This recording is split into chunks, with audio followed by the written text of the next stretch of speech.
Good morning. आज हम लोग डीपीएसपी के बचे हुए हिस्से पर बात करते हैं। कल हमने आप लोगों को आर्टिकल 48 और 48A के बारे में बता दिया था। आज आगे हेडिंग डालिए आर्टिकल 49, अनुच्छेद 49। अनुच्छेद 49 49 राष्ट्रीय महत्व के संस्मारकों, स्थानों और वस्तुओं का संरक्षण,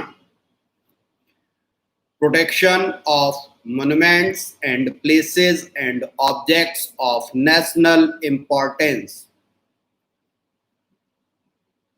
अनुच्छेद 49 क्या कहता है? राष्ट्रीय महत्व के संस्मारकों, स्थानों और वस्तुओं का संरक्षण, protection of monuments and places and objects of national importance। इसमें कोई खास बात नहीं है, आगे पढ़ के बता दे रहा हूं। संसद द्वारा बनाई गई विधि द्वारा या उसके अधीन राष्ट्रीय महत्व वाले या घोषित किए गए कलात्मक या ऐतिहासिक अभिरुचि वाले प्रत्येक संस्मारक या स्थान या वस्तु का यथास्थिति लुंठन, विरूपण, विनाश, अपसारण, व्ययन या निर्यात से संरक्षण करना राज्य की बाध्यता होगी। राज्य के लिए यह कंपलसरी बनाया गया है, ऑब्लिगेशन है कि वह जो महत्वपूर्ण स्थान, संस्मारक, वस्तुएं हैं उन सब का ख्याल रखे। ठीक है, कोई खास बात इस आर्टिकल में नहीं है, ये राज्य के लिए बाध्यता बताई गई है। अगला अनुच्छेद 50, आर्टिकल 50। अनुच्छेद 50 ये तुम्हारे इंटरव्यू वगैरह या परीक्षा में या डिस्कशन में रहता है, इसलिए 50 महत्वपूर्ण है तुम्हारे लिए। आर्टिकल 50 क्या है? कार्यपालिका से न्यायपालिका का पृथक्करण, separation of judiciary from executive. कार्यपालिका से न्यायपालिका का पृथक्करण, separation of judiciary from executive. राज्य की लोक सेवाओं में न्यायपालिका को कार्यपालिका से पृथक करने के लिए राज्य कदम उठाएगा। The state shall take steps to separate the judiciary from the executive in the public service of the state। ठीक दोस्तों, इस बात को समझ लो, क्या कहा गया? कार्यपालिका से न्यायपालिका का पृथक्करण, separation of judiciary from executive. दरअसल व्यवस्था में जो एग्जीक्यूटिव ऑफिसर्स हैं उन्हीं को हम जुडिशियल पावर्स दे देते हैं। हमने बताया था कि तुम्हारा जो एग्जीक्यूटिव मजिस्ट्रेट है, तो जो मजिस्ट्रेट शब्द लगा हुआ है, अभी पीसीएस के इंटरव्यू चल रहे हैं, 13 तारीख से शुरू हैं। अपने यहाँ से जो 12-14 बच्चे दे रहे हैं, डेली उनको एक ही लाइन रटाता हूँ कि जब भी वहां घुसते ही तुमसे पूछा जाएगा कि फर्स्ट प्रेफरेंस क्या दिया है, तो कभी भी गलती से एसडीएम ना बोल देना, क्योंकि एसडीएम की कोई भर्ती ही नहीं होती। भर्ती किसकी होती है? उप जिलाधिकारी या डिप्टी कलेक्टर। एग्जीक्यूटिव के पद क्या है? Collector, deputy collector. Revenue collection करने के लिए रेवेन्यू डिपार्टमेंट का अधिकारी होता है, जिलाधिकारी या उप जिलाधिकारी। तो उसको जिलाधिकारी और उप जिलाधिकारी क्यों कहते हैं? जिलाधिकारी इस आधार पर कि वह सभी विभागों का नोडल ऑफिसर हो जाता है। जिले में राजस्व विभाग का अधिकारी अन्य सभी विभागों के अधिकारियों में वरिष्ठ अधिकारी के रूप में कार्य करता है, तो वो जिला का अधिकारी हो जाता है। कलेक्टर साहब का पद जिलाधिकारी हो जाता है, और फिर उनको जब जुडिशियल पावर सौंप दी जाती है, मजिस्ट्रेटियल पावर सौंप दी जाती हैं, तो वो डिस्ट्रिक्ट मजिस्ट्रेट हो जाते हैं, जिला दंडाधिकारी। जिला दंडाधिकारी, जिले के दंडाधिकारी, कभी पढ़ा है लिखा हुआ कहीं? जिला दंडाधिकारी, वो मजिस्ट्रेट के रूप में जिला दंडाधिकारी। तो जो पीसीएस से भर्ती हो रही वो किस पद के लिए हो रही? डिप्टी कलेक्टर या उप जिलाधिकारी। लेकिन बाद में उनको कौन सा चार्ज मिल जाएगा नौकरी ज्वाइन करने के बाद? तो सब डिविजनल मजिस्ट्रेट, तो वो न्यायपालिका की पावर पालेंगे। तो हमारे राज्य में जब संविधान लागू हुआ, उससे पहले हमें यह व्यवस्था दिख रही थी अंग्रेजों की बनाई हुई, कि जिसमें जो एग्जीक्यूटिव का ऑफिसर है, जो कार्यपालिका अधिकारी है, वो न्यायपालिका की शक्तियों का भी भोग कर रहा है। ठीक, और कार्यपालिका का अधिकारी जब न्यायपालिका की शक्तियां भी पा जाता है तो वो अतिरिक्त शक्तिशाली हो जाता है। और be the people of India द्वारा बनाया गया संविधान हमेशा ये बात कहेगा कि जनता ताकतवर रहे, अधिकारी ताकतवर ज्यादा होंगे तो जनता का शोषण होगा। तो इसलिए कोशिश ऐसी की जाए कि जिससे जो कार्यपालिका के अधिकारी हैं, अभी तो अंग्रेजों की बनाई हुई व्यवस्था चल रही थी जिसमें हम कार्यपालिका के अधिकारियों को न्यायपालिका की भी ताकत दिए हुए थे, न्यायपालिका जुड़ी हुई थी। काफी हद तक हमने सेपरेट कर दिया है, लेकिन पूरी तरह से ये सेपरेशन हो जाना चाहिए। तुमसे पूछा जाए क्या आर्टिकल 50 का राज्य ने अभी तक कोई पालन किया? हाँ, बहुत सारी चीजों में राज्य ने कार्यपालिका से न्यायपालिका को पृथक कर दिया है, लेकिन कुछ मामलों में अभी तक शक्तियां हैं। धीरे धीरे यह पूरी तरह से अलग करने के लिए राज्य कदम उठाएगा। ठीक, साफ साफ लिखा हुआ है कार्यपालिका से न्यायपालिका का पृथक्करण राज्य की लोक सेवाओं में। The state shall take steps to separate the judiciary from the executive in the public services of the state. Public services जो हैं हमारी, लोक सेवाएं जो हैं हमारी, उनमें से लोक सेवाओं में कार्यपालिका से न्यायपालिका की शक्ति को अलग करेगी। कार्यपालिका से न्यायपालिका का पृथक्करण। क्लियर हो गया ये पॉइंट? इस पे प्रश्न पूछे जाते हैं क्योंकि इसी लोक सेवा में तुम जा रहे हो। अभी तुम लोग जो इच्छुक हो इस सेवा में जाने के लिए, वो इसीलिए इच्छुक हो कि कार्यपालिका में न्यायपालिका की शक्तियां शामिल हैं। हकीकत में अधिकारी के रूप में तुम्हारे लिए बहुत अच्छा है कि तुम्हारे कार्यपालिका के पद पर न्यायपालिका की भी शक्तियां हो, लेकिन अगर जो आम जनता के नजरिए से सोचोगे तो तुम्हें यह लगेगा कि कार्यपालिका के अधिकारी के पास यदि न्यायपालिका की शक्तियां होती हैं तो शक्तियों के दुरुपयोग की संभावना बनती है, इसलिए जनता के हित में यह शक्तियां अलग अलग होनी चाहिए। ये पक्ष होता है। ठीक है, नजर बदलती है तो नजारे बदल जाते हैं। मैं सिविल सेवा में नहीं हूं तो कहूंगा इनका पृथक्करण हो, जो लोग सिविल सेवा में बैठे हुए वो कहेंगे कि पृथक्करण होगा तो फिर कठिन होगा काम करना। और आप जानते हो अधिकारियों की लॉबी देश में कितनी मजबूत है, इसलिए वो लोग कार्यपालिका से न्यायपालिका के पृथक्करण की प्रक्रिया में हर बार बाधा बन जाते हैं और कहते हैं कि ऐसा होगा तो कहीं ना कहीं लॉ एंड ऑर्डर की समस्या बहुत गंभीर हो जाएगी जो कोई संभाल नहीं पाएगा। तो वही कार्यपालिका का अधिकारी दंडाधिकारी के रूप में भी बैठा पाया जाता है। ठीक है दोस्तों, क्लियर हो गया? 50 से सर पावर फिर से बता दीजिए, पावर फिर से बता दीजिए। हमने ये बताया बेटा कि जो ये पद होते हैं कार्यपालिका के, वो पद कौन?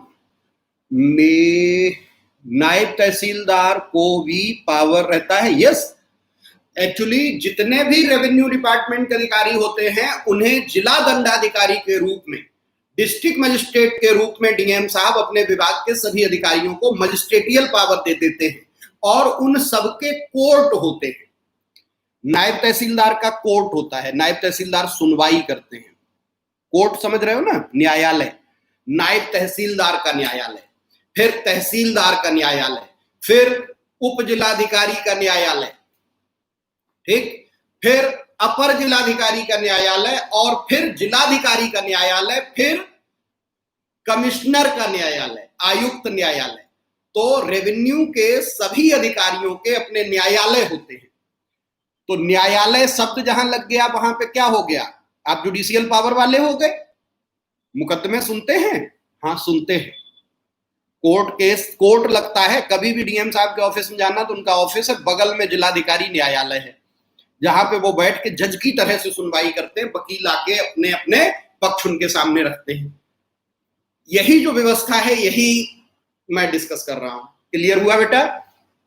और किसी का कोई क्वेश्चन इससे जुड़ा हो? आर्टिकल 50 कार्यपालिका से न्यायपालिका का पृथक्करण, राज्य की लोक सेवाओं में न्यायपालिका को कार्यपालिका से पृथक करने के लिए राज्य कदम उठाएगा। मैं तो चाहता हूं कि जो अंबेडकर साहब का कथन था ना कि यदि कोई सरकार डीपीएसपी की अवहेलना करेगी तो जनता के समक्ष मतदान के समय स्पष्टीकरण देना होगा। इसीलिए अंबेडकर साहब ने डीपीएसपी को संविधान की अनूठी विशेषताएं कहा था। तो मुझे तो यह लगता है कि भारत की आम जनता को प्रयास करके हमें डीपीएसपी समझा देने चाहिए, तभी तो जनता मतदान के समय सरकार से बात कर पाएगी। सर रेवेन्यू को डीएम का राइट हैंड क्यों बोलते हैं? सर रेवेन्यू को डीएम का राइट हैंड, अरे बेटा जो डीएम है वो ऑलरेडी, जो डीएम साहब हैं जिन्हें तुम कह रही हो, वो बेसिकली किस विभाग के अधिकारी हैं? कभी भी तुमसे पूछा जाए कि तुम्हारे यहाँ जो जिलाधिकारी हैं, उप जिलाधिकारी हैं, तहसीलदार हैं, नायब तहसीलदार, ये किस विभाग के अधिकारी हैं, तो इनका विभाग होता है रेवेन्यू विभाग, राजस्व विभाग। राजस्व एक विभाग है जिसके ये अधिकारी हैं। राजस्व चूंकि पैसे से जुड़ा हुआ मामला, बहुत महत्वपूर्ण मामला है, तो इसी विभाग के अधिकारी को हम जिले में सभी विभागों के सूचनाएं एकत्र करने, सभी विभागों की रिपोर्ट लेने, सभी विभागों की जांच करने का अधिकार दे देते हैं, और यही हो जाता है इसका नोडल ऑफिसर होना। ठीक है,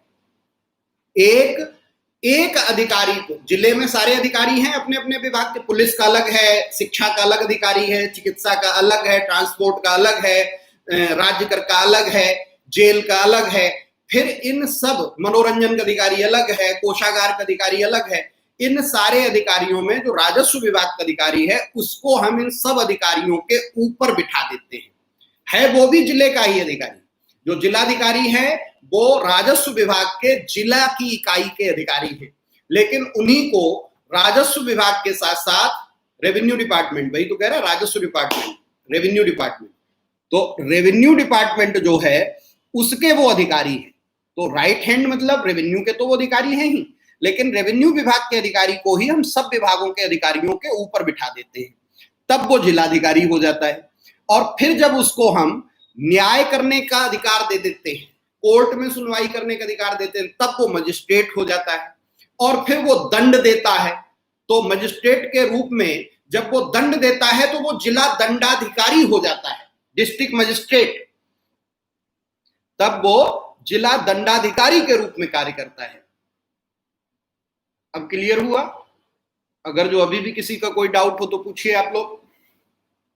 समझ लो, ये सब कहीं कोई ना समझाएगा, एक एक लाइन में बता के निकल जाते हैं, क्योंकि समझाने में ज्यादा तकलीफ होती है, उतना प्रैक्टिकल पता होना चाहिए इन पदों के बारे में। अब एक ही आदमी है तुम्हारे यहाँ, आदरणीय श्री नीतीश कुमार, वो कौन सा पद धारण किए हुए हैं? जिला कलेक्टर। जिला कलेक्टर के रूप में रेवेन्यू विभाग के अधिकारी, फिर जिलाधिकारी, सभी विभागों के रिपोर्टिंग ऑफिसर होने के नाते, नोडल ऑफिसर होने के नाते वो जिलाधिकारी, फिर दंडाधिकारी होने के नाते वो जिला दंडाधिकारी, न्याय करने के कारण रेवेन्यू के सारे मामलों की सुनवाई वो करेंगे, इसीलिए वो डिस्ट्रिक्ट मजिस्ट्रेट। एक ही आदमी ये पद ओढ़ के बैठा हुआ है, इसीलिए चाहे जिलाधिकारी हो चाहे उप जिलाधिकारी हो, अलग अलग फाइल पर अलग अलग पदनाम से दस्तखत करते हैं। रेवेन्यू विभाग की फाइल होगी तो जिला कलेक्टर के दस्तखत होंगे, अगर जो किसी दूसरे विभाग की फाइल होगी तो जिलाधिकारी के हस्ताक्षर होंगे, अगर जो न्यायालय की फाइल होगी तो जिला दंडाधिकारी के हस्ताक्षर होंगे। क्लियर हो गया? फिर भी किसी का कोई डाउट हो तो पूछ लेना। ये था हमारा आर्टिकल 50। अब हेडिंग डालिए आर्टिकल 51। सीजेएम का काम भी यही करते हैं। अरे महाराज, सीजेएम चीफ जुडिशियल मजिस्ट्रेट होते हैं, जहां जुडिशियल लग जाएगा वहां जुडिशरी के सीधे अधिकारी। जुडिशरी में जो जज साहब होते हैं, जिनको न्यायाधीश कहा जाता है, न्यायाधीश होते हैं सीजेएम। तुम लोग बता रहे क्लियर है, पीयूष के क्वेश्चन से लग रहा है कि तुम लोग जेएम, सीजेएम, एसीजेएम इन्हीं को नहीं जानते हो। जो मुंसिफ कोर्ट होता है वहां पे जो न्यायाधीश होते हैं वो एसीजेएम होते हैं। फिर जिले के सभी एसीजेएम कोर्ट, मुंसिफ कोर्टों के ऊपर एक चीफ जुडिशियल मजिस्ट्रेट होते हैं। वो भी एसीजेएम की तरह ही एक दो थाना देखते हैं, लेकिन उनको मुख्य न्यायिक अधिकारी के रूप में देखा जाता है, तो वो सीजेएम हो जाते हैं। ठीक, सीजेएम के ऊपर सेशन कोर्ट होते हैं जो एडीजे देखते हैं या सिविल जज सीनियर डिवीजन देखते हैं।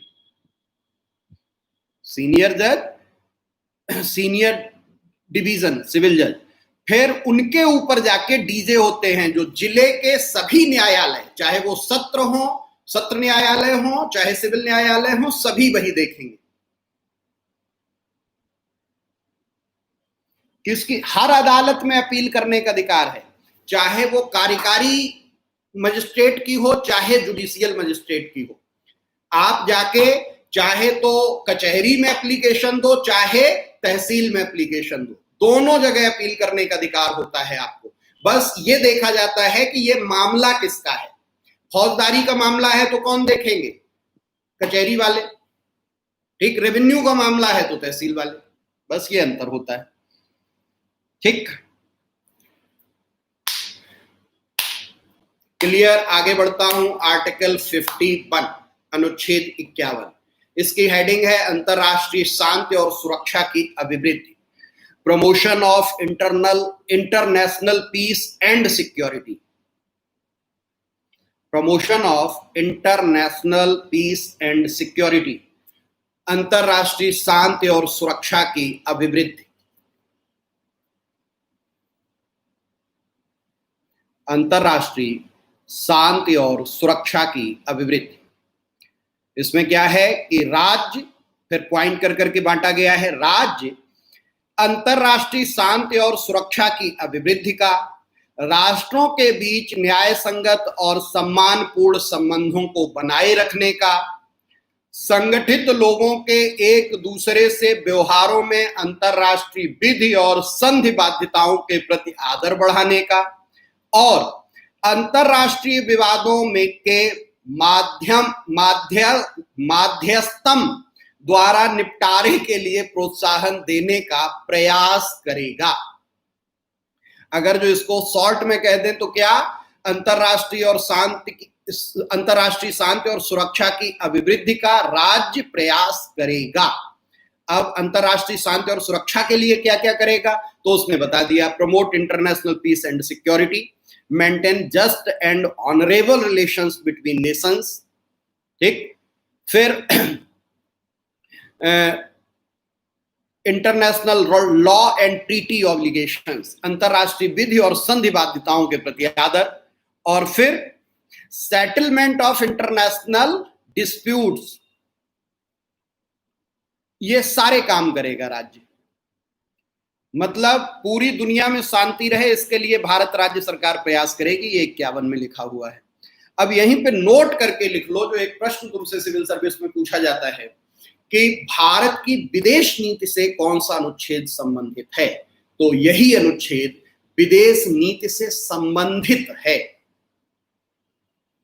ठीक, यहां पे लिख लेना, अनुच्छेद 51 भारत की विदेश नीति से संबंधित अनुच्छेद है।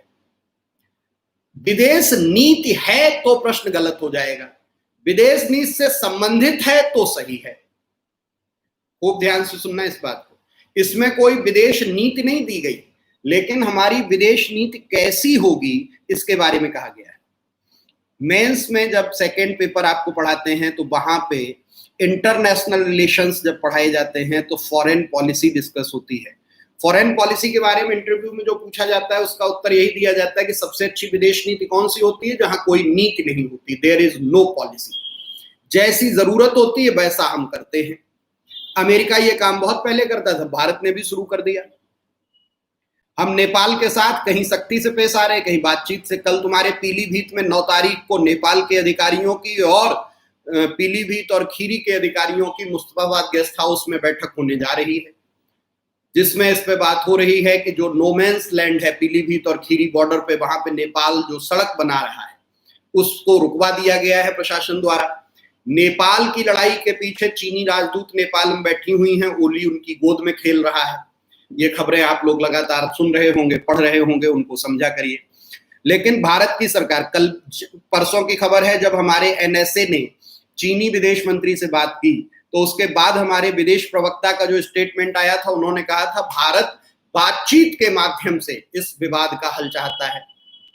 गलवान घाटी में जो भी हुआ उसके बाद भी हम अंतरराष्ट्रीय पटल पर अपनी छवि यही रखेंगे, चूंकि अनुच्छेद 51 में हम लिखे बैठे हुए हैं कि हम अंतरराष्ट्रीय शांति और सुरक्षा के लिए प्रयास करेंगे, उसको बढ़ाने का। तो हम कभी नहीं कहेंगे कि हम जाके उनसे लड़ना चाहेंगे, हम चाहते हैं कि युद्ध हो। हम अपने भाव से ये दिखाएंगे। आदरणीय मोदी जी का जो भी स्टेप दिख रहा है निसंदेह बहुत एग्रेसिव है, बहुत साफ संकेत चाइना के लिए है कि हम लड़ने को तैयार हैं। लेकिन फिर भी हमारा जो ऑफिशियल स्टेटमेंट जारी होता है उसमें यही कहा जाता है कि भारत कभी भी लड़ाई चाहता ही नहीं है। ये किस आधार पर? अनुच्छेद 51, क्योंकि ये राज्य प्रयास करेगा। भारत राज्य सरकार सदैव अंतरराष्ट्रीय शांति और सुरक्षा के प्रयास में दिखेगी। हम पाकिस्तान से भी ये कहेंगे कि हम विवाद नहीं चाहते, हम युद्ध नहीं चाहते, हम ये चाहते हैं कि इसका रास्ता बातचीत से निकले, बातचीत से हल निकालने के लिए हम प्रयासरत हैं। लेकिन यदि कोई बातचीत नहीं करना चाहता है, इंटरव्यू में आजकल बच्चे पूछते हैं ना सर समाधान क्या होगा, तो उसके लिए एक ही उत्तर होता है कि भारत के अंदर जो भी समस्याएं हैं, जैसे गरीबी है, शिक्षा है, यातायात है या स्वास्थ्य है, कुछ भी, तो उसमें एक पॉइंट बिल्कुल फिक्स होता है, जागरूकता, अवेकनिंग। जागरूकता से हम इससे निपट सकते हैं। ऐसे ही भारत के संबंध में कोई भी अंतरराष्ट्रीय मामला हो तो उसका एक ही समाधान घोषित है, वो है बातचीत, डायलॉग। वो कहां? आर्टिकल 51। भारत सरकार हर अंतरराष्ट्रीय विवाद और हर अंतरराष्ट्रीय समस्या का समाधान बातचीत से चाहती है। हम पाकिस्तान से कितने सालों से बातचीत कर रहे हैं, कभी भी कोई नहीं कहेगा कि पाकिस्तान बातचीत करने लायक है। लेकिन क्या मोदी सरकार ने भी इतना सख्त रवैया अपना के बातचीत पे बात नहीं की? हाँ, अभी भी हम तैयार हैं, बातचीत होगी। चीन से लड़ाई वहां चलती रही गलवान घाटी में, और वहीं पे हम अधिकारी स्तर की वार्ता करते रहे, विदेश मंत्री स्तर की वार्ता चल रही, राष्ट्रीय सुरक्षा सलाहकार के स्तर की वार्ता चल रही। नेपाल इतनी बदमाशियां कर रहा है, कितना छोटा सा देश, आज तक हम ही उसको पाल पोस रहे थे। वहां के ऑफिसर्स की ट्रेनिंग भी भारत में होती है, तुम्हें पता है? लवासना में और सरदार वल्लभ भाई पटेल आईएएस आईपीएस जहां ट्रेनिंग करते हैं, वहीं नेपाल के अधिकारी आके ट्रेनिंग करते हैं। हमारे सिखाए हुए हैं, आज हम ही को आंख दिखा रहे हैं।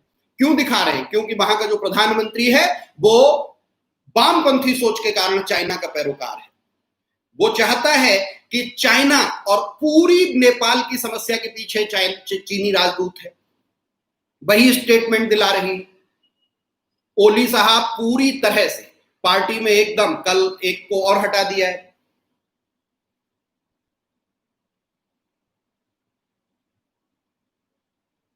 बिल्कुल समीक्षा, यही स्टेटमेंट है। हम किसी पर हमला करने नहीं जा रहे हैं, लेकिन यदि राष्ट्रीय अस्मिता पर, राष्ट्र की सुरक्षा पर, राष्ट्र की संप्रभुता पर कोई प्रहार होगा तो उसको हम बर्दाश्त नहीं करेंगे।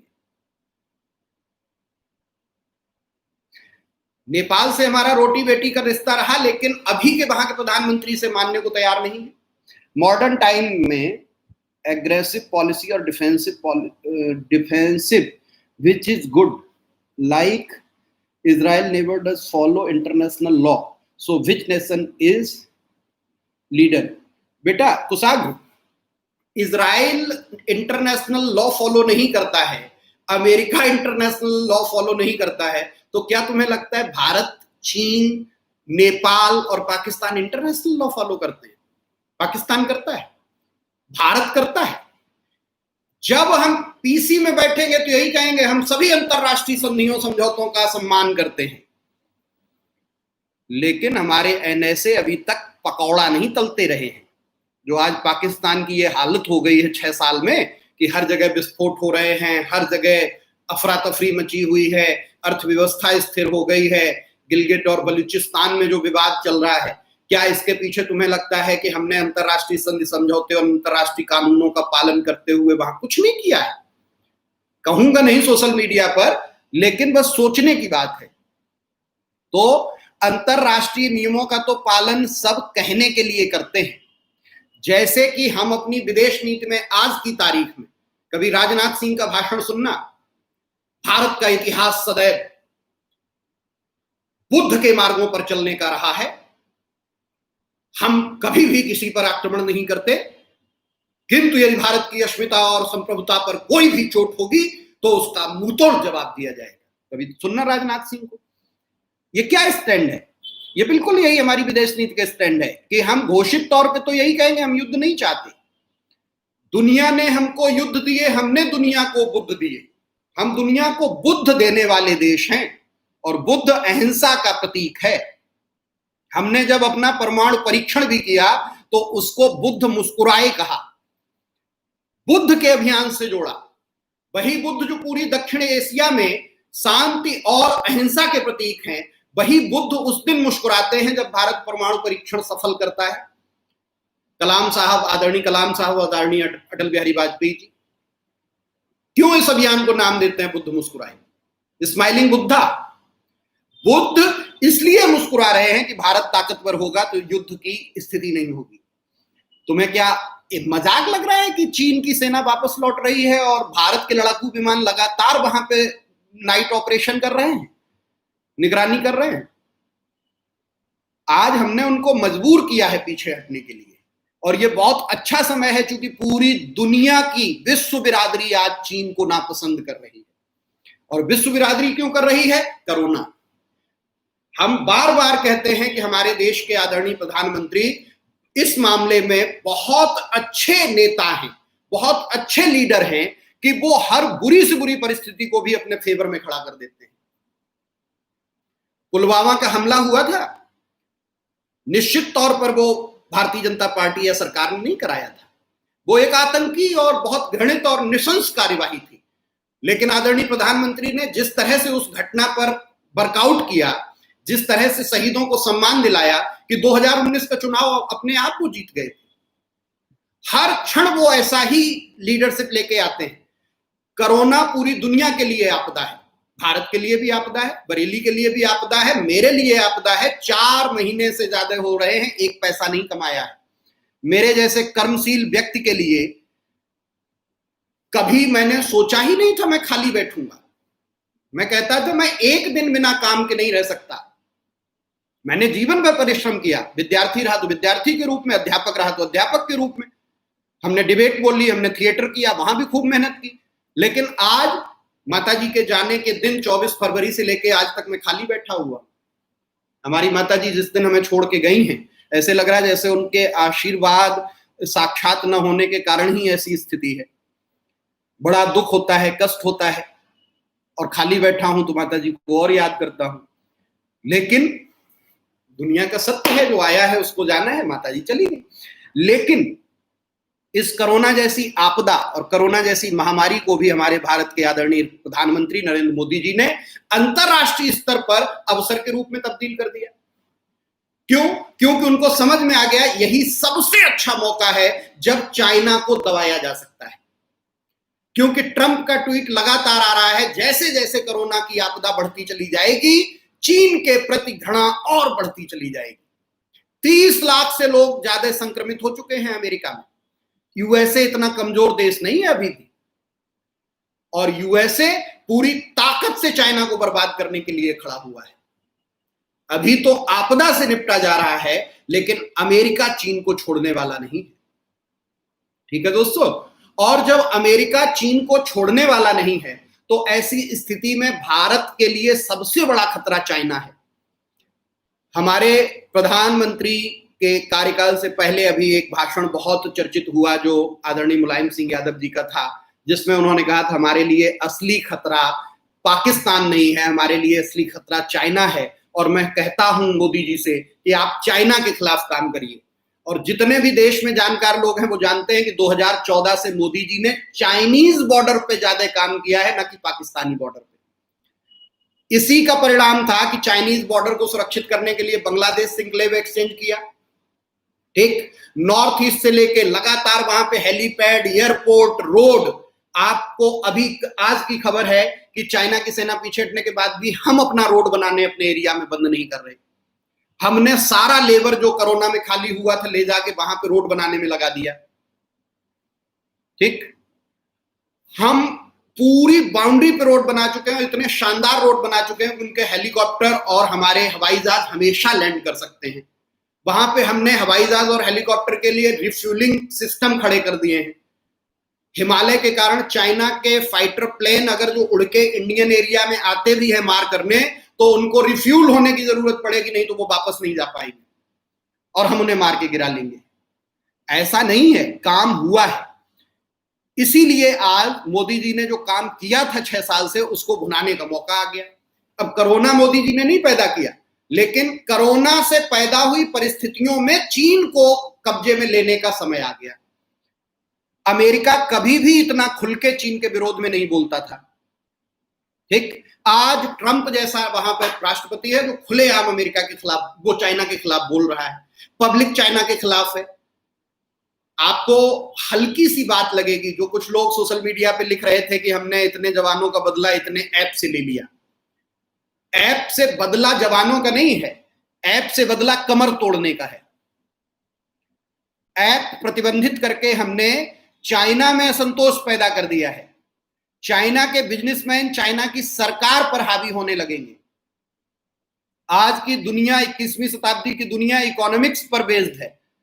जियोपॉलिटिकल के साथ साथ, भू राजनीतिक व्यवस्था के साथ साथ क्या है, चिकन सुरक्षा और अधिक बढ़ा दी गई है। चाइना से डिफेंसिव वे से लड़ा जा रहा है। चाइना से डिफेंसिव वे से नहीं लड़ा जा रहा बेटा, चाइना से ऑफेंसिव वे में लड़ा जा रहा है। इसको थोड़ा सा बदल लीजिए। चाइना से जो हमारा झगड़ा है, 51 चूंकि विदेश नीति से संबंधित है मैंने कहा, और इसीलिए इस गर्मागर्म मुद्दे पे बात हो रही तो मैं आपको थोड़ा बताता जा रहा हूं, और इसलिए आप लोग इस पे अपने क्वेश्चन डाल भी दियो। चलो इसी पे बात कर लेते हैं। हमारा आज डीपीएसपी का लास्ट आर्टिकल है 51। एफडी हम कल ही शुरू करेंगे, डीपीएसपी आज हमें पूरा करना है। तो बेटा समीक्षा, चाइना से डिफेंसिव वे से लड़ा नहीं जा रहा है, चाइना से आज हम ऑफेंसिव वे में लड़ रहे हैं। चाइनीज सेनाएं वापस हो रही हैं और हम रात भर पेट्रोलिंग कर रहे हैं और रोड बना रहे हैं। इसलिए ये काम कर रहे हैं क्योंकि चाइना अभी अंतरराष्ट्रीय जगत में अपना भरोसा, अपना विश्वास और अपनी जिसको कहते हैं गुडविल पूरी तरह से खो चुका है। चाइना और उत्तरी कोरिया, दो देशों को छोड़ दिया जाए, क्योंकि किम जोंग ने कोई भी स्टेटमेंट अभी तक नहीं दिया है। बाकी कोई भी देश आज चाइना के समर्थन में खुलेआम नहीं बोलेगा। ब्राजील, इतना बड़ा देश, आज क्या स्थिति है ब्राजील की? ठीक, रसिया की क्या कंडीशन है? और सब किसको दोषी मान रहे हैं? चाइना को। अंतरराष्ट्रीय मीडिया भी इस पे लगी हुई है। आज चाइना बैक फुट पर है और इसलिए हम ऑफेंसिव पॉलिसी अपना रहे हैं। हमारे चाहे प्रधानमंत्री का लेह का दौरा हो, क्या तुम्हें लग रहा है कि इसका इशारा क्या था? प्रधानमंत्री का लेह दौरा घोषित तौर पर ऑफेंसिव पॉलिसी को डिक्लेयर करने का था। बिना चाइना के नाम लिए चाइना को इतना सख्त संदेश दे दिया गया है, और ये ऐसे ही प्रधानमंत्री से उम्मीद की जा सकती है। वहां के वातावरण में अनुकूलित होने के लिए, जब मैं लेह के लिए जा रहा था तो कहा गया था कि 48 घंटे आपको पहले बंद कमरे में बिताने होंगे, सीधे खुले में आप निकल गए तो मेडिकल प्रॉब्लम हो सकती है। लेकिन हमारे आदरणीय प्रधानमंत्री जी ने तो 48 घंटे नहीं बिताए अनुकूलित होने के लिए, सीधे के सीधे खुले में आ गए।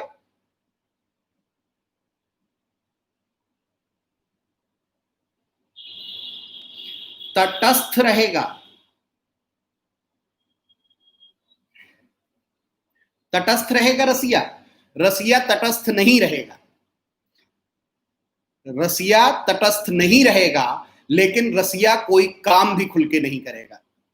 अगर जो अमेरिका और भारत खुल के एक साथ होंगे तो रसिया को तकलीफ होगी, लेकिन हम हमेशा रसिया और अमेरिका से एक बराबर का संबंध लेकर चलते हैं।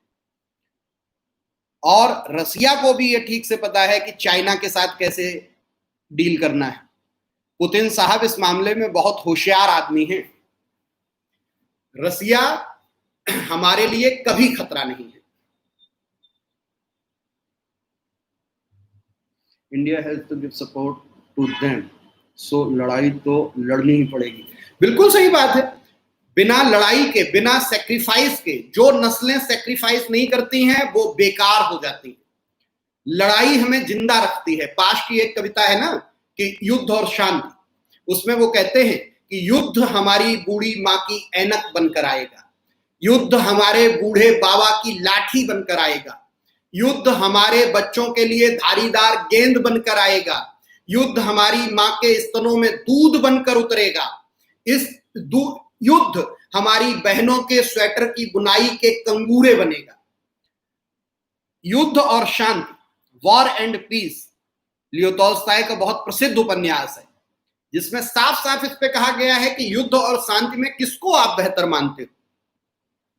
हमेशा ऐसा नहीं है कि शांति ही बेहतर हो। युद्ध भी कभी बेहतरी लेकर आता है। इसीलिए पाश की उस कविता को कोट किया मैंने कि युद्ध के पीछे तमाम बहुत अच्छी संभावनाएं छुपी होती हैं। देश का मॉल रहता है और आपके आर्टिकल का आधा एग्जाम्पल बन जाता है। अरे बेटा, देश के माहौल से ही हम उसको जोड़ देते हैं। अर्थात रसिया का साइलेंट रोल है पीस इस्टेब्लिश करने में। यस, रसिया यही कहता रहेगा हम तो शांति चाहते हैं। भारत भी कह रहा है हम शांति चाहते हैं, चाइना भी कहेगा हम शांति चाहते हैं, पाक भी कहेगा शांति चाहेंगे, अमेरिका भी आज तक कहता है कि हम अंतरराष्ट्रीय शांति चाहते हैं, इजराइल भी कहता है कि हम शांति चाहते हैं। कोई भी देश ये नहीं कहता है कि हम अंतरराष्ट्रीय अशांति चाहते हैं। ठीक, दुनिया में जितने बड़े भी अंतरराष्ट्रीय तानाशाह हुए उन्होंने भी शांति के लिए ही प्रयास किए। ये शांति अपने आप में बहुत ही शांत शब्द है जो कुछ नहीं कहता, और उसी शांत शब्द से उसके कई कई ध्वनि और कई कई व्यंजन, कई व्यंजनात्मक ध्वनियां पैदा होती रहती हैं, ध्वन्यात्मक गूंज होती रहती है उसकी। व्यंजनात्मक मतलब व्यंजना शक्ति वाली अर्थ को मैं कह रहा हूं, जिसमें श्लेष रहता है, अर्थ चिपके रहते हैं। तो अंतरराष्ट्रीय शांति तो पाकिस्तान भी चाहता है। कभी आज तक कहा इमरान खान ने कि हम अंतरराष्ट्रीय शांति नहीं चाहते हैं? पाकिस्तान ऑलरेडी बैकफुट पे है, चाइना कोरोना के चलते। अंतरराष्ट्रीय मीडिया में ये खबरें आ रही, इनकी सत्यता की कोई बात मैं नहीं कह सकता, जैसे बीच में कि अब हंता वायरस आया है, प्लेग आया है, सुअर से फैलेगा, कि अब बकरी से फैलेगा, फला से फैलेगा, ठिकाना से फैलेगा। लेकिन सारे क्यों पैदा हो रहे चाइना में? क्योंकि अंतरराष्ट्रीय मीडिया ने चाइना को टारगेट कर रखा है। जो भी बुरा है उसके लिए कौन जिम्मेदार है? चाइना। ठीक, ये सिर्फ भारत नहीं कर रहा है, ये पूरी अंतरराष्ट्रीय बिरादरी कर रही है और भारत इसका लाभ ले रहा है। ये है कहानी। तो अनुच्छेद 51 की बात कर रहा था कि अंतरराष्ट्रीय शांति और सुरक्षा की अभिवृद्धि का राज्य प्रयास करेगा और भारत का राज्य इसका पूरा प्रयास कर रहा है। Russia, America, Israel are biggest sealer of weapon. Market capitalism is biggest religion than anything else. बेटा बिल्कुल सही बात है, इसमें कहीं कोई दो राय नहीं है कि एक आर्म इंडस्ट्री है जिसका अपना मार्केट है। ठीक बात, लेकिन जब अपना ही व्यापार धराशायी हो रहा हो, स्वीडन की कहानी पढ़ी है, स्वीडिश की। उन्होंने अपने यहां कोई लॉकडाउन नहीं किया, उन्होंने कहा कोरोना से हमें कोई फर्क नहीं पड़ेगा क्योंकि हमारा मार्केट तो एक्सपोर्ट पे डिपेंड करता है। और फाइनली उनके यहां पूरी तरह से इन्फेक्शन फैला, लेकिन एक्सपोर्ट तो उन देशों में होगा ना जो खरीदेंगे, उनके यहां ही काम रुक गया, लॉकडाउन हो गया, तो फिर उसके बाद कुछ नहीं गया, माल ही नहीं गया। अब अर्थव्यवस्था भी मारी गई, लोग भी मारे गए।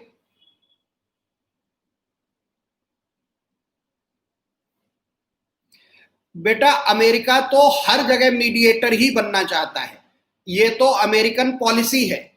इससे मीडिएटर कौन बनता है?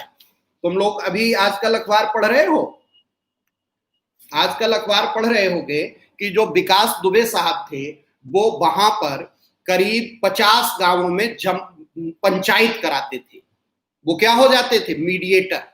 मीडिएटर कौन होता है? जो इतना ताकतवर हो कि दोनों पक्षों में से किसी के भी थप्पड़ मार दे तो वो पक्ष शांत होकर बैठ जाए, वो मीडिएशन करता है, वो मीडिएटर होता है। ठीक, अमेरिका अपनी दादागिरी दिखाने के लिए कहीं भी दुनिया में विवाद हो तुरंत कहेगा मैं मध्यस्थता करने के लिए तैयार हूं। इस लाइन से ही अमेरिका पूरी दुनिया के सामने क्या संदेश दे देता है कि भारत और चाइना से बहुत ज्यादा ताकतवर है अभी अमेरिका।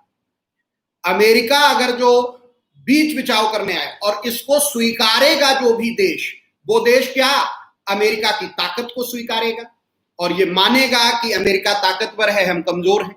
इसीलिए जैसे ही अमेरिका कहेगा कि हम मध्यस्थता के लिए तैयार हैं, तुरंत चीन और भारत की सरकारें कहेंगी हम अपने द्विपक्षीय मुद्दे को सुलझाने में सक्षम हैं। अमेरिका ने 2-3 बार स्टेटमेंट दिया, भारत सरकार ने एक बार भी घोषित कहा। दिखाना क्या चाहता है बेटा? है दिखाने की जरूरत नहीं, सुपीरियर वो है और इस बात का एहसास कराता रहता है, इस बात का फील कराता रहता है कि देखो मैं सुपीरियर हूं।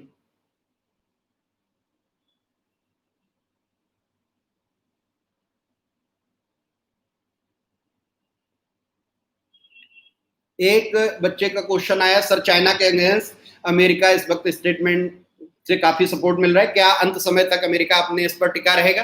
बेटा, अमेरिका की एक ही विदेश नीति है, एक लाइन में, जो अभी मैंने कहा था सबका, सबके मामले में अमेरिका की एक ही नीति है और वो ये है कि उसकी कोई नीति नहीं है, उसकी अवसरवादिता की नीति है। अमेरिका को जिस चीज में फायदा हो रहा होगा अमेरिका वही करेगा, ठीक? क्योंकि अमेरिका में सबसे ताकतवर भूमिका में वहां का सुप्रीम कोर्ट है और कानून तय करने में वहां की संसद है, और दोनों ही जगहों पर किसकी ज्यादा चलती है? वहां के बिजनेसमैन की, और व्यापारी सिर्फ लाभ देखता है, बनिया सिर्फ कॉस्ट बेनिफिट एवेल्युएशन पर चलता है, वो लागत लाभ विश्लेषण करेगा। तो अगर जो भारत से फायदा दिखेगा अमेरिका को, तो अमेरिका भारत के पक्ष में खड़ा होगा।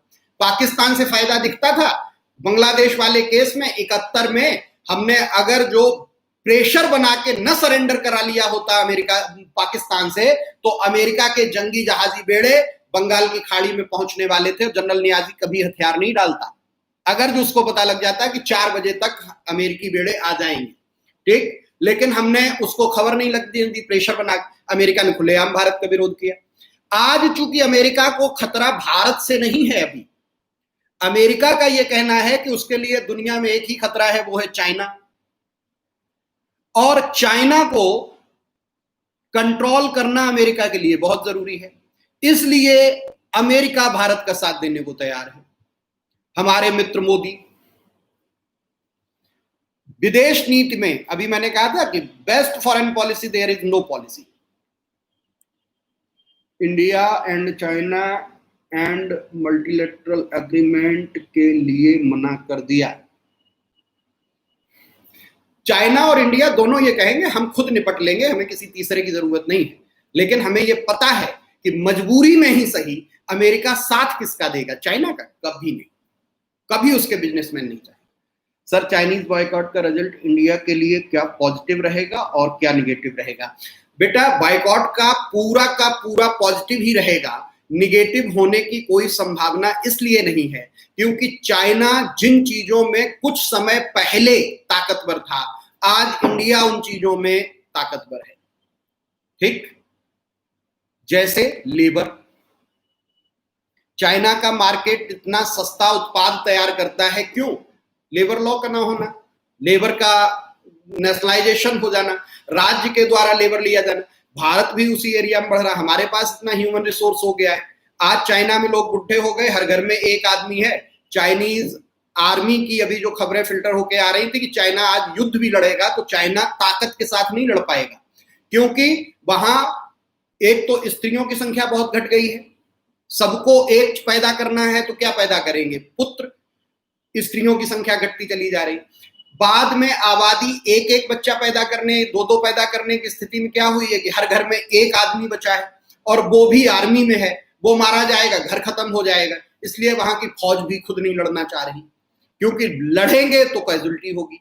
और इंडिया ने इसी इनपुट का लाभ उठा के उनकी इस बार ह्यूमन कैजुअल्टी की है, और ह्यूमन कैजुअल्टी होते ही वहां पे आर्मी बैकफुट पे आने लगी। सर कुछ चाहते हैं कि युद्ध हो और वो अपना आर्म सप्लाई कर सके। नहीं बेटा, युद्ध तो हम चाहते हैं हो, भारत आज चाहता है हो, हम सेक्रीफाइस करना चाहते हैं, हम अपना बलिदान देना चाहते हैं जिससे भारत मजबूत हो। अगर जो हमारी कौम, जो कौमें, इजराइल इतना ताकतवर क्यों है? क्योंकि वो लगातार युद्ध में है। जब आप लड़ाई लड़ने जाते हैं तब आप अपने को हृष्ट पुष्ट, ताकतवर और मजबूत तैयार करते हैं। जब आपको कोई खतरा और चुनौती नहीं होती है तो जैसे आजकल कोरोना में खाके पड़े रहते हैं, वही स्थिति हो जाती है। युद्ध का मतलब, सिख कौम को आप देखिए, भारत में क्यों इतनी ज्यादा फर्टाइल कौम है, उत्पादकता उनकी इतनी बेहतर क्यों है? क्योंकि सिख कौम ने सबसे ज्यादा युद्ध लड़े, सबसे ज्यादा चुनौतियां और खतरे उठाए हैं। तो जो भी सभ्यता जो भी लोग चुनौती नहीं उठाते हैं वो अपाहिज हो जाते हैं। इसलिए जीवन में चुनौतियां होनी चाहिए। एक शेर है ना कि चला जाता हूं हंसता खेलता मौजे हवादिश से, अगर आसानियां हो जिंदगी दुश्वार हो जाए। अगर जो जिंदगी में शांति शांति ही रहे तो हम लड़ाई भूल जाते हैं, और लड़ने वाली कौमें, सेक्रीफाइस करने वाली कौमें, बलिदान करने वाली कौमें मजबूत होती हैं।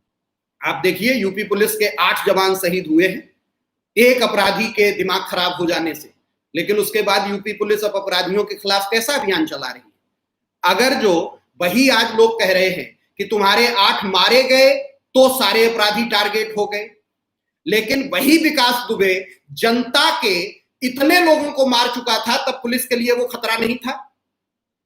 एक बार सोच के देखना।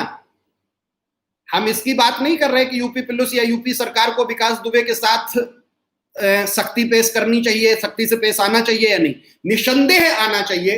लेकिन मैं ये भी कह रहा कि आज नहीं, आज से 10 साल पहले आना चाहिए था। आपके 8 पुलिस वाले मरे तो पूरी पुलिस फोर्स उसको जमीन पे कहीं भी खोज के मार देगी, लेकिन जनता के 60 लोगों को उसने मारा, 60 से ज्यादा हत्या के मुकदमे थे, तब पुलिस के लिए वो मारने लायक नहीं था।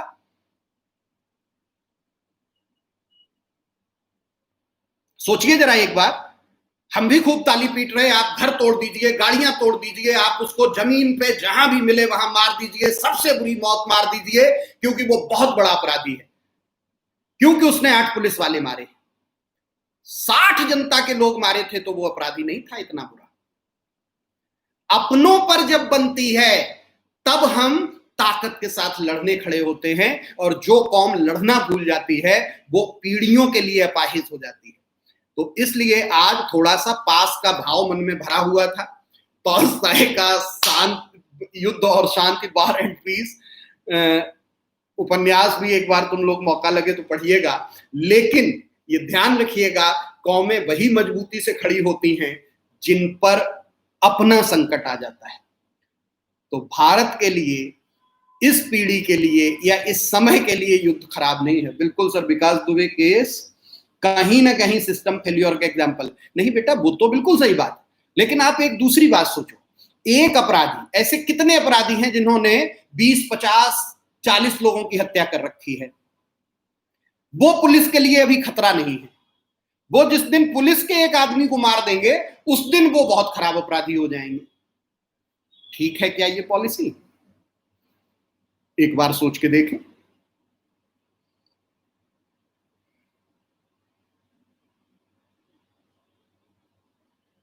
बेटा जरूरी नहीं होता है कि सभी को ही बलिदान देना होता है।